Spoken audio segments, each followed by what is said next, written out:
참 예수님, 2월 26일이었던 제의 수요일을 앞두고 있던 2월 23일, 코로나19 확산 방지를 위해 교군의 본당 차원에서의 모든 활동이 중단되었습니다.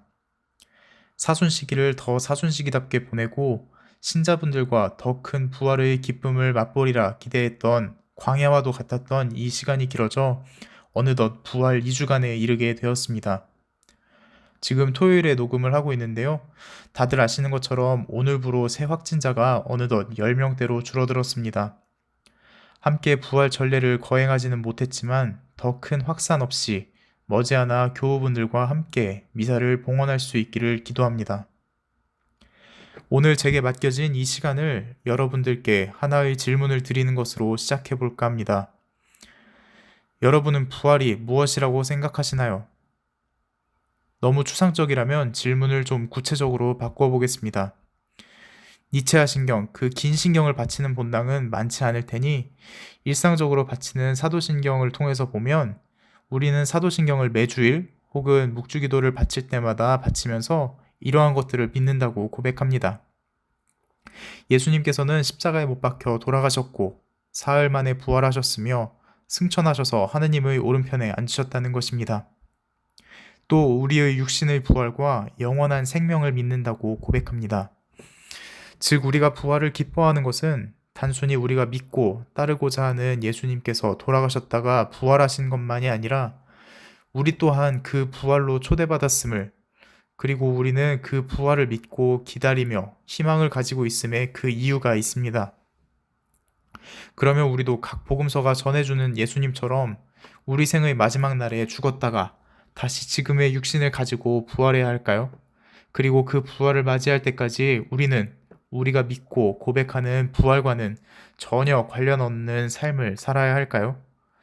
만일 그래야 한다면 우리가 믿는 부활신앙은 그 의미를 많이 잃어버리고 말 것입니다.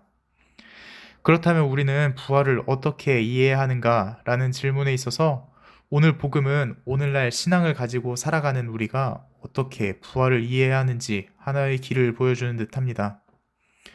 오늘 복음은 예수님을 찾아온 니코데모가 예수님과 나누는 대화를 전해주는 요한복음 3장 1절부터 8절까지의 말씀입니다.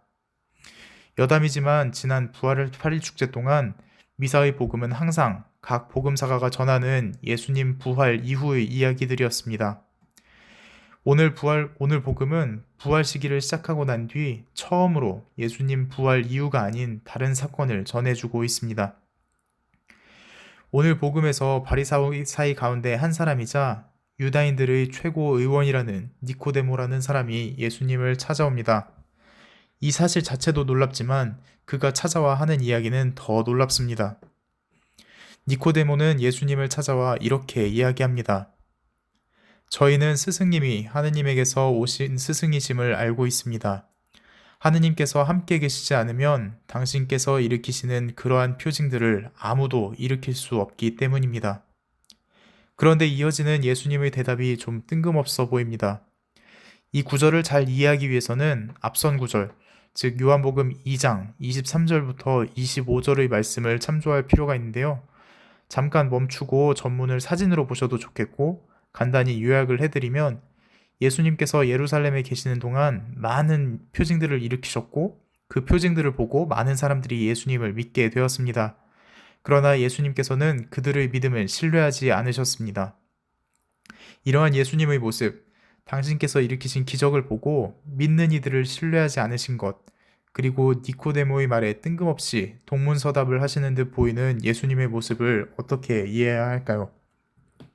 분명히 예수님께서 기적을 일으키신 것은 병들고 고통받는 이들을 해방시키기 위한 것뿐만 아니라 예수님을 믿지 않는 이들이 예수님을 믿도록 하려는 이유도 있었을 텐데 말입니다.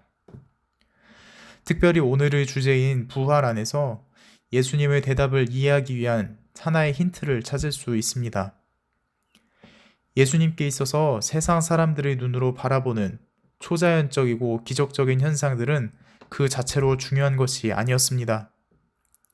예수님께 중요했던 것, 그것은 바로 니코데모와 같이 고백하는 이들이 변화되는 것, 그리고 이를 통해서 자신이 살고 있는 세상의 나라가 아닌 하느님의 나라를 보고 그 나라를 향해 나아가는 것, 그것이 예수님께 중요한 것이었습니다. 그러자 니코데모의 한계가 드러납니다. 바리사이이며 유다인들의 최고 의원임에도 예수님을 찾아온 니코데모의 겸손한 태도는 놀랍지만 그는 여전히 세상의 질서, 자신의 상식과 논리 안에 갇혀서 예수님께 되묻습니다.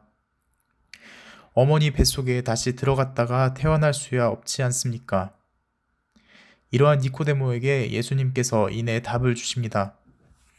누구든지 물과 성령으로 태어나지 않으면, 물과 성령으로 태어나는 것을 생각하면 아마도 자연스레 떠올리시는 성사가 하나 있으리라 생각합니다.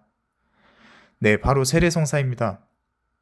세례성사의 모든 것을 여기서 함께 살필 수는 없겠지만 간단히 오늘 주제인 부활과 연관지어 살펴보고자 합니다. 본당마다 차이는 있겠지만 세례는 보통 성탄반, 부활반을 나누어 거행하는 경우가 대부분일 겁니다. 그러면 세례성사에 더욱 합당한 축일은 어느 축일일까요? 성탄대 축일일까요? 부활대 축일일까요? 예수님께서 태어나셨던 것처럼 우리도 신앙인으로 태어나는 거니까 라는 생각을 가지고 성탄 대축일을 생각하셨다면 아쉽지만 부활 대축일입니다. 성탄 대축일 미사를 위한 전례 기도문 중에는 세례가 명시된 어떤 기도문도 찾아볼 수 없습니다. 반면에 부활 대축일 미사를 위한 전례 기도문에는 세례라는 단어가 여러 번 등장합니다. 그러면 세례가 부활과 연관되는 이유, 부활 대축일에 세례를 거행하는 이유가 뭘까요? 그것은 바로 세상을 살아가던 우리의 죄와 우리 자신이 죽고 하느님의 자녀로 새롭게 태어난다는 것에 이유가 있습니다. 따라서 세례성사는 우리가 부활을 이 지상에서 체험하는 하나의 계기가 됩니다. 그리고 우리는 세례를 받는다고 이야기합니다. 네, 세례는 받는 것이 맞습니다. 그런데 세례를 통해 우리는 한 가지 사명을 받았습니다. 바로 세례를 통해 하느님의 자녀로 새롭게 태어났고 그로 인해 받은 거룩함을 잘 보존하고 성장시켜서 하느님께서 거룩하신 것처럼 우리 또한 거룩한 사람이 되라는 것입니다. 따라서 세례는 받는 것이기는 하지만 받는 것을 넘어서 살아가는 것이어야 합니다. 우리가 아직 완전히 거룩하지 않기 때문입니다. 그렇다고 어느 순간 한 번에 우리가 거룩해질 수 있는 것도 아닙니다. 따라서 우리가 거룩하게 되어가는 과정 또한 언제나 부활의 순간입니다. 유혹에 익숙했던 우리가 하느님 사랑, 이웃 사랑의 실천에 인색했던 우리가 조금씩 유혹을 이겨내고 하느님과 이웃을 사랑하게 되는 이 모든 과정들이 우리 일상에서 맞이할 수 있는 과거의 내가 죽고 예수님 안에서 새로운 나를 위한 부활의 순간입니다. 새로운 한 주간이 시작되었습니다. 이 한 주간 우리 일상에서의 부활, 더 거룩한 나로의 부활을 체험하는 한 주간 보내시기를 기도드립니다. 신부들이 소개하는 재미있는 신앙 콘텐츠